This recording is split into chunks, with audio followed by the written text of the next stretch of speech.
Muy buenas noches, bienvenidos de regreso al programa, soy Eric Eklin. Estábamos hablando un poco de el tema de la seguridad y los temas que lamentablemente no estamos abordando suficientemente en este debate electoral, que me parecen fundamentales. Y para eso quería invitar el día de hoy a dos personas que miran la política desde una manera muy crítica, pero también académica. Ellos son Henry Velarde y Enrique Valderrama. Bienvenidos. Muy buenas noches, Eric. Muchas gracias por la invitación. Buenas noches, gracias a ustedes por estar acá. Enrique, hablando un poco del tema de lo que es la seguridad nacional, ¿no? Cuéntanos un poco cómo ves este debate, qué te parecen los temas que los candidatos están tratando, ¿no? Parece que este debate se ha quedado exclusivamente en el tema de 24 por 24 y algunos otros temas, ¿no? Pero digamos que quizás no estamos abordándolo de la manera indicada. A tu parecer, ¿cuáles son los temas que se deberían debatir? Pero sobre todo, ¿cuáles son las reformas que el Estado, este próximo quinquenio, debería abordar en cuanto al tema de gestión? Bueno, hay un asunto fundamental. Primero, la importancia del tema y el enfoque del tema. La importancia del tema deviene en el que para lograr un desarrollo nacional adecuado, desde el punto de vista incluso de la producción popular, de los emprendedores, de las MIPES, por ejemplo, si uno no le garantiza un marco institucional, además de seguridad ciudadana, es impensable pensar que puedan invertir mucho más y potenciar sus negocios porque creen que al día siguiente les pueden asaltar el taller, les pueden robar, pueden tener pérdidas cuantiosas. Y además el enfoque que tiene, digamos, la mayoría de propuestas es un enfoque que, digamos, ya va sobre los hechos consumados y no sobre un tema fundamental que es la prevención y el trabajo, por ejemplo, con la juventud en riesgo. Tú sabes que vivimos un contexto de bono demográfico en el cual hay una inmensa cantidad de gente joven que ni estudia ni trabaja y que justamente en los sectores además populares tienen la tentación de integrar estas bandas delictivas. En segundo lugar, tienes toda la razón cuando dices que el tema se ha centrado en el asunto del 24 por 24 y se ha centrado en ese asunto porque están en juego los votos de la familia policial. Digamos, es el enfoque de la seguridad ciudadana desde la arista de lo electorero. Creo que hay cosas mucho más importantes que abordar, por ejemplo, el número de efectivos en términos reales que se encuentran en las calles, que actualmente son aproximadamente 13.000, cuando podrían ser muchísimos más si nosotros integrásemos algunas cuestiones importantes como el hecho de la participación de civiles, por ejemplo, en temas administrativos de la policía, quitarlos del tema del tránsito, hacer que las Fuerzas Armadas colaboren en labores de patrullaje. Digamos, creo que un concepto fundamental desde el cual podríamos partir es, aparte de la capacitación, la mejora de los sueldos, que haya más gente dedicada al tema de seguridad en las calles, como un punto de partida básico, ¿no? Claro que sí. Henry, tú que dominas profundamente el tema internacional, ¿cómo te parece que la cooperación internacional podría beneficiar al Perú con temas de seguridad, sobre todo en el caso del narcotráfico? Cuando hablamos de cooperación internacional en temas de seguridad, normalmente tendemos a enfocarlo hacia ese tema y que justamente en el Perú cada vez parece ser un problema que no lo estamos combatiendo de la manera indicada, ¿no? Sino más bien se está desarrollando cada vez más dentro de la informalidad. Exactamente, Eric. Antes que todo, muchas gracias. Para mí es un placer y un orgullo estar acá en tu programa una vez más. Desde el punto de vista internacional podemos decir que el Perú, por ejemplo, podría tomar el sistema italiano de combate a la criminalidad, a la microcriminalidad y a la grande criminalidad, ¿no? A las asociaciones a delinquir. Yo he tenido la suerte de vivir muchísimos años de mi vida en Italia y sabemos muy bien que la organización criminal, de alguna u otra forma, nace también en Italia, sobre todo en Italia, ¿no? En Italia hay diferentes grupos de criminalidad, la Camorra, Cosa Nostra, Sacra Codorón Unita y otros grupos un poco más pequeños que caracterizan la criminalidad a nivel internacional. En Italia la cosa no es fácil, Italia tiene muchísimas mafias. Obviamente, ¿no? cuando, por ejemplo, en Italia o alrededor del mundo también, o aquí en Perú, no se habla de criminalidad, de mafia, no es que quiera decir que la mafia ya no exista, quiere decir que está dentro de la sociedad con unas formas diferentes. Hoy en día, por ejemplo, es la finanza la que atrae hacia sí la acumulación de dinero de grandes grupos o holding que puedan tener, que de alguna forma se sirven también de alguna criminalidad. Desde luego que la criminalidad se ha vuelto hoy en día la acumulación de puestos al interno de las ciudades, ¿no? Las ciudades cuentan con algunos sitios o centros donde la criminalidad quiere ocupar espacio. Y una de las cosas, y acá aprovecho también para felicitarme con Enrique, que yo aprecié de los jóvenes del APRA, fue el hecho de desvincularse el año pasado de Gerald Oropesa, ¿no? Ese fenómeno que de la noche a la mañana nos dio a ver que en el Perú hay todo un sistema realmente el cual nosotros desconocemos. En esas circunstancias, desvincularse fue algo muy positivo por parte de los jóvenes apristas, y nos dio a entender que hay un mundo realmente que nosotros, como justamente digo, no conocemos y que es importante poder investigar. La cooperación internacional, tomando ejemplos de sistemas que han llevado adelante por mucho tiempo un combate duro contra estas organizaciones, puede ser algo que el Perú en este momento podría utilizar. Y sobre todo es peligroso cuando, digamos, estas mafias tienen un poder bastante directo dentro de lo que es la agenda política, ¿no? No es que esté vinculando ayer al Presa con el APRA, sino más bien quiero tocar el tema de Italia en particular, ¿no? Italia, digamos, tiene una historia donde muchas veces las mafias han sido los grandes gestores públicos, incluso, ¿no? Exactamente, es lo que sirve en este momento para nosotros es tener mayor conocimiento, ¿no? Y también, si es que queremos un poco imaginarnos, así como nos sugería Albert Einstein en su momento, diciéndonos que la imaginación nos lleva más allá del conocimiento, podríamos suponer un gestor de una organización criminal en una actividad legal ilícita, ¿no? Imagínate Pablo Escobar cuánto hubiera podido hacer si se hubiera dedicado a cosas lícitas, a cosas realmente que hubieran traído bienestar para los países, ¿no? Entonces hay muchísimo que podríamos aprender de la cooperación internacional. Por supuesto.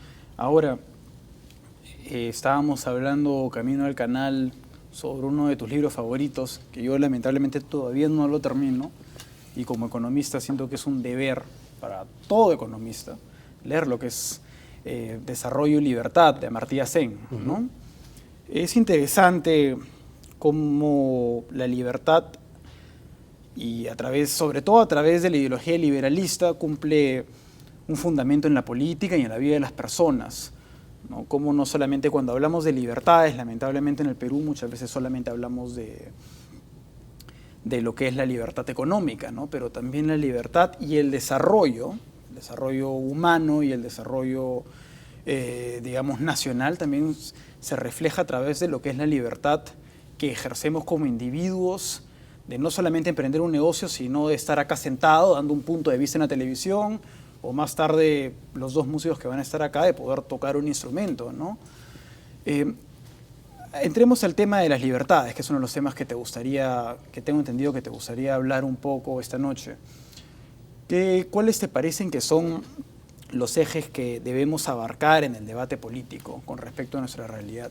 Sí, orientarnos hacia lo que es realmente importante, ¿no, Eric? Nosotros, como ya conversamos precedentemente, hemos visto que se ha dado importancia a lo que no es importante, se ha dado importancia a caricaturas políticas. Lo que es importante para poder alcanzar un país que sea realmente a la altura de ser llamado Perú es un verdadero desarrollo humano. Y acá llamamos en causa a Amartya Sen porque él nos dice que el desarrollo humano es cuando se eliminan aquellas barreras que nos impiden de ser realmente libres. ¿Cuáles son esas barreras que nos impiden a nosotros de ser realmente libres? La pobreza, antes que cualquier otro factor. Además de la pobreza, países muy dictatoriales o represivos, países donde no se puede ejercer la libertad de expresión. Una vez que estos son unos de los factores a tomar en cuenta, una vez que nosotros nos centramos en eso, podremos realmente hablar o entender que estamos en un camino correcto hacia un verdadero desarrollo, ¿no? Y solo para concluir aquí la idea, Amartya Sen nos decía que una persona es realmente rica cuando es libre. Una persona es libre una vez que tiene la oportunidad. Una vez que tiene la oportunidad, nosotros podemos ejercer hasta una actividad como tocar la guitarra o dedicarnos al arte. Dedicar al arte es una libertad y eso nos hace estar bien, ¿no? Y la libertad, según los escritos de Amartya Sen, se representa de forma societaria, sobre todo a través de lo que es la democracia, ¿no? En el sentido más puro. Enrique, tú has estado en Asia, justamente hablábamos de esto, y ahora está de moda comparar a dos países asiáticos, ¿no? Uno es la China, que digamos ha optado por el desarrollo en contra de las libertades o la democracia, y el otro es la India, que ha optado por la democracia y las libertades en contra del desarrollo. No digo que la India no le preocupe el desarrollo, pero digamos han preferido enarbolar los valores democráticos y como consecuencia han tenido una democracia débil que no ha necesariamente contribuido al desarrollo, que en el caso precedente, por quizás no desarrollar tanto lo otro, un gobierno semi-autoritario pudo ejercer más las facultades del progreso, del desarrollo económico, ¿no? ¿Tú cómo ves este balance? Bueno, ahora hay que tener en cuenta que son ejemplos primero de procesos que son relativamente recientes, ¿no? Completamente distintos. En el caso de China, por ejemplo, tú tienes un antes y un después de Deng Xiaoping. Claramente, estamos hablando de un proceso que no tiene ni 4 décadas, en el cual evidentemente han habido focos de liberalización económica, de atracción de inversiones, que han potenciado muchísimo el desarrollo de la China y que por lo menos han sacado a 500 millones de la pobreza. Eso hay que tenerlo claro. Yo creo que la apertura comercial y de alguna manera la conexión con la globalización, con diferentes cuestiones que pueden traer hacia su propia conciencia colectiva, va a hacer que el proceso de libertades en la China avance lentamente, pero avance seguramente hacia un periodo o hacia un estadio en el cual van a ser también políticamente mucho más libres. Es algo natural. ¿Tú crees que es un problema que... ¿Tú crees que es un problema que las libertades se han dejado en segundo plano en la China? No, mira, yo soy alguien que cree en la democracia social, digamos, en el concierto de las megatendencias mundiales, podríamos hablar de la socialdemocracia. Claro. Y creo fundamentalmente que el concepto de libertad y el concepto de justicia son una sola cosa que está fusionada y que no debería destruirse. El gran paradigma que han tenido en esta suerte de fiebre socializante a nivel mundial, que tuvo su punto final con la caída del muro de Berlín, es que la gente pensaba que había que optar o por la libertad o por la justicia. Claro. Y habieron quienes optaron por la justicia sacrificando supuestamente la libertad, cuando en realidad, como bien se ha dicho aquí, no se es pues, completamente desarrollado si es que no tienes un ámbito de libertad. Así que creo que son procesos diferentes, creo que van a encontrar su propio camino. Creo que a pesar de lo mencionado respecto al tema de que se ha podido sacrificar el desarrollo en la India, yo creo que ellos han apostado muy fuerte por la innovación, la ciencia, tecnología, el desarrollo del software. Bueno, claro, eso es algo que recién se está viendo, ¿no? Y además es una sociedad muy compleja, tienes muchas castas ahí que, digamos, no tienen la misma categoría de derechos, por ejemplo, ahí es un tema cultural. Yo creo más bien en la conjunción de estos dos conceptos. No se es completamente libre si no se tiene acceso a una educación de calidad.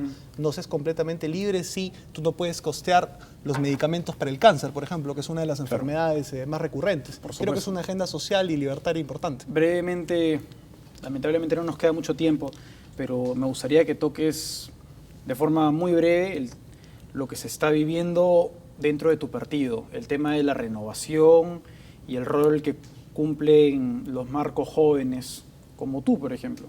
Bueno, yo creo que en el APRA se está viendo un proceso que se orienta hacia la renovación, y es una renovación, digamos, solamente juvenil. Creo que es una renovación intergeneracional de repensar algunas cosas, algunos conceptos de orden doctrinario, como qué estado plantea el APRA, por ejemplo, cuál es el nuevo frente único que plantea el APRA con estos actores sociales, cuál es la agenda programática, el tema de educación, el tema de salud, el tema del agro, por ejemplo, que es un punto importante, cómo organizar o cómo formalizar a las MIPES, a los emprendedores, a los informales, es algo que se tiene que repensar y que estoy seguro que las nuevas promociones del partido tendrán la articulación y la posibilidad de enunciar un nuevo programa mínimo para la justicia social. Creo que eso es algo fundamental. Tú has estado en Trujillo hace poco. He estado en Trujillo y creo que he sentido que la militancia tiene amplias ganas de participar para construir un partido mucho mejor que se proyecte 30 años más. Excelente. Bueno, les agradezco a ambos por estar acá. Lamentablemente tenemos que ir a cortes y los invito a ambos a que regresen al programa. Enrique, tú tienes mucho que decir con respecto al tema de la renovación y te felicito por tomar un liderazgo en ese tema que creo que es muy importante para los partidos tradicionales en el Perú. Muchas Y gracias. tú siempre estás invitado para venir a hablar de libertades y del fascinante mundo de la ciencia política. Gracias, Muchas Henry. gracias a todos. Regresamos en un breve instante con César Campos, con quien vamos a seguir el debate político. Y más adelante vamos a tener un bloque de música con dos guitarristas excepcionales. Regresamos en un instante.